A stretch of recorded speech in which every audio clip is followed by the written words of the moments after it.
है वो अपना विचार। सभी को जोहार, प्रणाम, आदाब।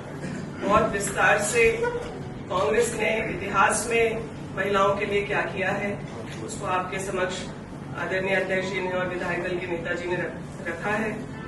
और मैं यह भी कहना चाहूंगी कि आजादी के बाद भी अगर आप शुरुआत करें वोटिंग राइट से, पंचायती राज, त्रिस्तरीय पंचायती राज में आरक्षण की बात करें, या इस देश को पहली महिला प्रधानमंत्री देना हो, देश को पहली महिला प्रेसिडेंट देना हो, पहला सीएम देना हो, सांसद देना हो, इन तमाम चीजों को करने का काम कांग्रेस ने किया है। लोकसभा अध्यक्ष भी पहली बार कांग्रेस ने एक महिला को यह मौका दिया। इसके अलावा कल जो हुआ, प्रधानमंत्री जी का आप लोगों ने संबोधन सुना, 58 टाइम्स उन्होंने कांग्रेस का नाम लिया।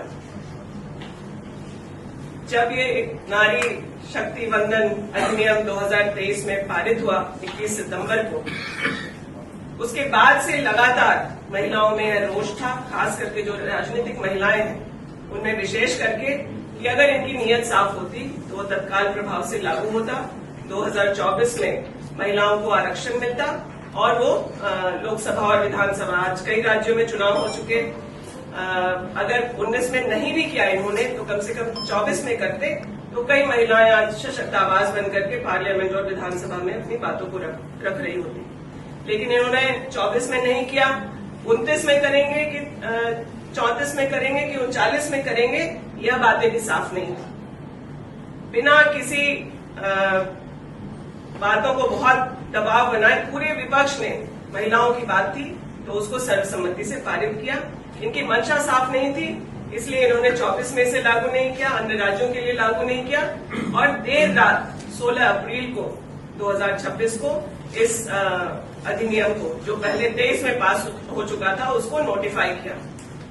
इनकी मंशा थी कि ये महिलाओं को आगे करके कुछ शिकंडी की तरह व्यवहार करके परिसीमन की जो बातें हैं उस पर अपना खेल खेलें और दोषारोपण करने के लिए महिला अधिनियम बिल की बात इन्होंने रखी, संशोधन की बात रखी, ताकि जब यह पास हो तो लोग समझ ना पाए कि इनका सत्ता का खेल 2029 का 2026 में ही शुरू हो गया है। सिर्फ और सिर्फ सत्ता में वापस बैठने का इंतजाम भाजपा और भाजपा के जो पार्टी संगठन के लोग हैं, या फिर इस देश के प्रधानमंत्री हो या गृह मंत्री हो, इनका मकसद सिर्फ और सिर्फ 29 में कैसे सत्ता में बैठे, यह था।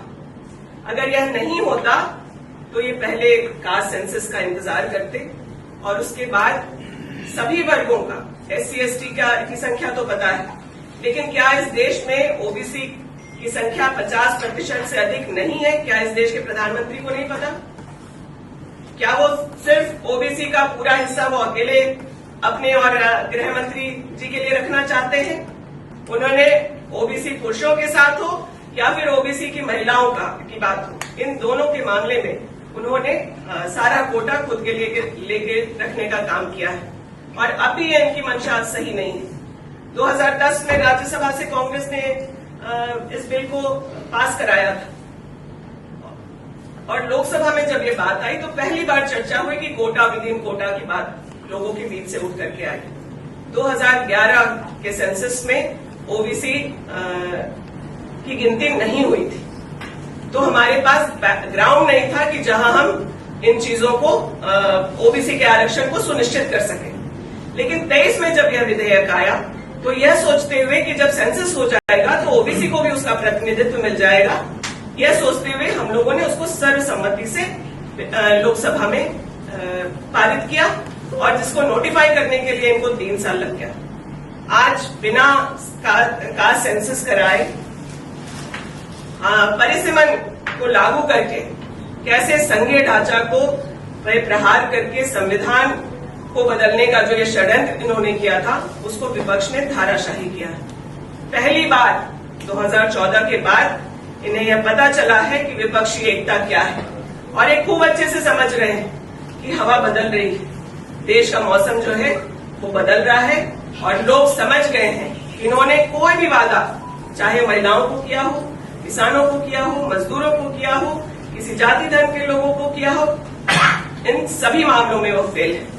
अगर महिलाओं के प्रति इनकी मंशा साफ होती और महिलाओं के लिए दर्द होता तो ये उन्नाव, हाथरस, कठुआ जैसे मामलों में चुप न रहते। इनके खुद के मंत्री, विधायक, सांसद कई सारे मामलों में महिलाओं पे एट्रोसिटीज के मामले में नामित हैं और ये जो दोषी भी हैं।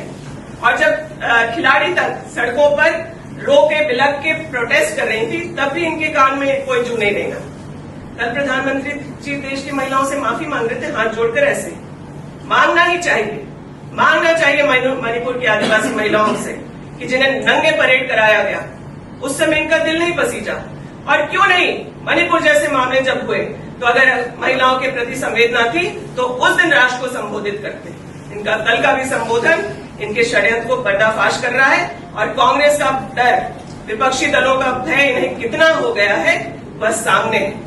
आज फिर भाजपा की महिलाओं को सड़कों पर उतार करके ये अपने चुनाव में फायदा लेना चाहते हैं। वो महिलाएं भी समझ रही हैं। आज जिस तरीके से संसद में इनका यह बदलाव का जो प्रस्ताव था, जो संशोधन का प्रस्ताव था, वो गिरा, इसका मतलब है कि उनके साथ बैठे लोग भी उनसे आज सहमत नहीं और इसकी आशंका में कि आने वाले समय में सत्ता उनके हाथों से बाहर हो जाएगी। ये इस तरह का दुष्प्रचार कर रहे हैं। लेकिन प्रधानमंत्री जो ठीकरा कांग्रेस के सर पे फोड़ना चाह रहे हैं वो सरासर गलत है और देश इस बात को समझ रहा है।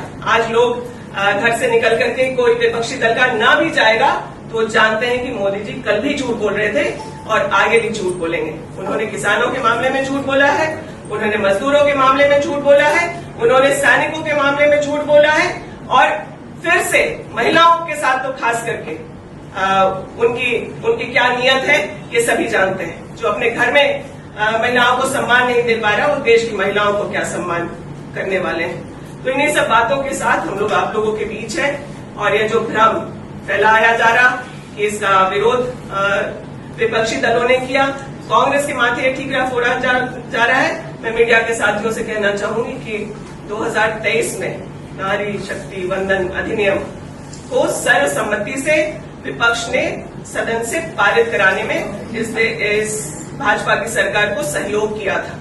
तो इस तरह की भ्रामक बातों को देश के प्रधानमंत्री को सामने आकर के इस तरह की बातें करना बहुत ही दुर्भाग्यपूर्ण है। हम लोग इसका पुरजोर विरोध करते हैं और इस बात की मांग करते हैं कि अभी जो लोकसभा में सीटें हैं, जो राज्यसभा में सीटें हैं, जो विधानसभा के चुनाव हो रहे हैं, उसमें तत्काल प्रभाव से 33% आरक्षण को लागू किया जाए और महिलाओं को प्रतिनिधित्व दिया जाए अपर हाउस, लोअर हाउस और असेंबलीज में।